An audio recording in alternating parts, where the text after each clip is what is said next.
Você deve ter percebido que a engenharia de atributos é muito mais um trabalho de análise e interpretação do que um trabalho técnico de programação. Concorda? A programação em Python que nós vimos até aqui não tem nada de ultra, super, mega avançado. Na prática, nós apenas reorganizamos os dados, fizemos pequenas transformações, reagrupamos, recategorizamos. O nosso principal trabalho em engenharia de atributos é análise e interpretação, o que pode ser feito por você, analista de dados, ou em conjunto com alguém da área de negócio. Essa, na verdade, é a parte mais importante de todo o trabalho que estamos fazendo aqui.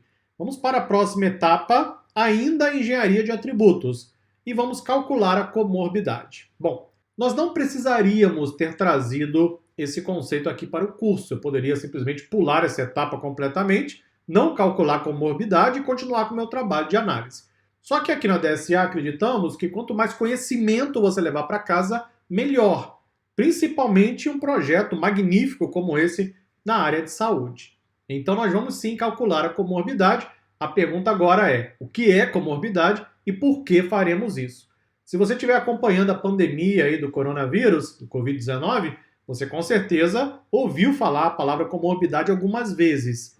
Em termos simples, comorbidade refere-se à presença de mais de um distúrbio na mesma pessoa. Então, por exemplo, se uma pessoa diagnosticada com transtorno de ansiedade social, que é o SAD, e transtorno depressivo maior, que é o MDD, disse que ela possui transtornos depressivos e ansiosos comórbidos, significado de coexistentes. Se você acompanhou, está acompanhando aí a pandemia do coronavírus, do Covid-19, você deve ter ouvido muito a palavra comorbidade. Por quê? Às vezes, a pessoa ia a óbito, ou seja, morria, a pessoa tinha Covid-19, a causa da morte era considerada Covid-19, mas a pessoa morreu por outra causa, porque ela tinha comorbidade. Ela já tinha um problema do coração, ela já tinha um problema no pulmão, no fígado. Talvez essa tenha sido a causa da morte. Como ela também tinha o coronavírus, acabaram colocando na conta do Covid-19. Bem como o contrário também foi verdadeiro. Algumas pessoas morreram por outras causas, porque já tinham comorbidade, e acabou se colocando na conta mesmo a pessoa já tendo o Covid-19, que pode ter sido a causa. Então, comorbidade é quando você desenvolve mais de um distúrbio ao mesmo tempo. Então, tem doença do coração, doença do pulmão. Tem doença do coração e pegou Covid-19. Isso é comorbidade. Pois bem, e por que vamos calcular a comorbidade aqui neste projeto? Eu já executei o Jupyter Notebook daqui para baixo e eu quero mostrar para você esse gráfico. Já já vou retornar e explicar todos os detalhes. Observe esse gráfico aqui. O que eu quero é analisar se comorbidade tem alguma relação com readmissão do paciente. Então, por exemplo, se o paciente tinha apenas uma doença, ele foi readmitido sim ou não? Se ele tinha alguma comorbidade, ele foi readmitido sim ou não? É isso que eu quero analisar. A única forma de fazer essa análise é calculando a comorbidade. Por isso que eu trouxe aqui para o projeto. Está claro agora para você? Veja, como eu disse no início, eu não precisava fazer isso, eu podia ter pulado essa etapa porque ela é um pouquinho mais complicada.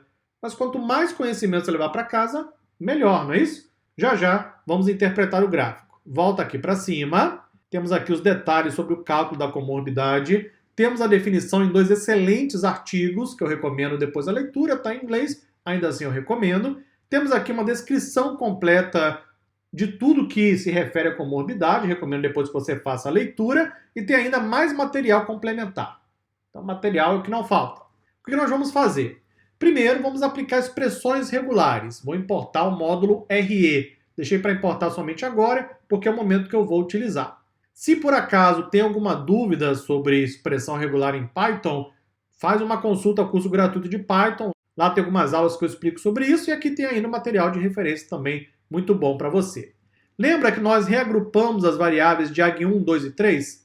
Essas variáveis, na prática, representam os diagnósticos feitos pelos médicos para cada paciente. Isso aqui, na verdade, nos dá a comorbidade. Então, por exemplo, o paciente de número 1, ele tinha doença de código 276, 25001 e 255. Esses são os códigos das doenças que foram diagnosticadas para cada um dos pacientes. O que eu vou fazer agora é reorganizar esses dados para então calcular a comorbidade. Vamos continuar. Aqui eu tenho a função, calcula comorbidade. Num ponto inicial, ela parece meio assustadora, mas é bem menos do que parece. Veja que eu tenho aqui os valores. Valor 0, que indica diabetes e problemas circulatórios não foram detectados de forma simultânea no paciente. Então esse é o 0. Valor 1, indica que pelo menos um diagnóstico de diabetes e problemas circulatórios foram detectados de forma simultânea no paciente. Valor 2, indica que diabetes e pelo menos um diagnóstico de problemas circulatórios foram detectados de forma simultânea no paciente. Valor 3, pelo menos um diagnóstico de diabetes e pelo menos um diagnóstico de problemas circulatórios foram detectados de forma simultânea no paciente. E assim, nós estamos apenas reagrupando os dados. Veja que eu tenho aqui, olha, código de doença diabetes, código de doença circulatório. Eu estou buscando os códigos utilizando o RE, que é o meu pacote de expressão regular quando trabalho com linguagem Python. Eu então associo esse código ao diag1, diag2, diag3. Esses códigos aqui se referem exatamente ao ICD-9, que está aqui em cima descrito para você. Cadê o ICD-9? Aqui está ele, que é o Código Internacional de Classificação de Doença. Eu então tenho que olhar, obviamente, para esses códigos e fazer uma espécie de depara. Se o código é de doença diabetes, em diag1, diag2, diag3, eu coloco bool. O que é o bool? Nada mais é do que o booleano, não é isso? Verdadeiro ou falso. Ou seja, se o código do diag1 é de doença diabetes, eu coloco como verdadeiro. E aí eu vou validar isso no if. E aí eu faço a mesma coisa para diag2 e diag3. Depois eu faço com código de doenças que tem a ver com a circulação. E vou fazendo a mesma coisa, apenas mudando na prática isso aqui, ó. Se é o AND da lógica, se é o OR, ou seja, o OU, AND e OR e AND. Fazendo assim o casamento entre as regras que eu quero para valores 0, 1, 2 e 3. Pronto, isso cria a função. Eu agora aplico a função aos dados que estão em diagnóstico. E assim eu calculo a comorbidade, que eu vou incluir no dataframe de dados. Então eu peguei o diagnóstico, que tem apenas diag 1, 2 e 3, aplico comorbidade, vou ter então o resultado final, coloco dentro dessa variável. É isso que nós fizemos. Veja que agora eu tenho uma nova variável, por isso shape, cadê a variável? Aqui está ela, comorbidade. Com isso, vamos agora verificar os valores únicos, 0, 1, 2, 3. Vamos verificar o value counts, total de pacientes para cada um dos códigos de comorbidade. Vamos dropar as variáveis diag1, 2 e 3, não preciso mais. Eu converti as variáveis diag1, 2 e 3 para uma nova variável, que é o cálculo da comorbidade. Eu fiz engenharia de atributos na sua essência. Eu então não preciso mais dessas 3 variáveis. Na sequência, eu calculo o percentual utilizando a função crosstab do pandas.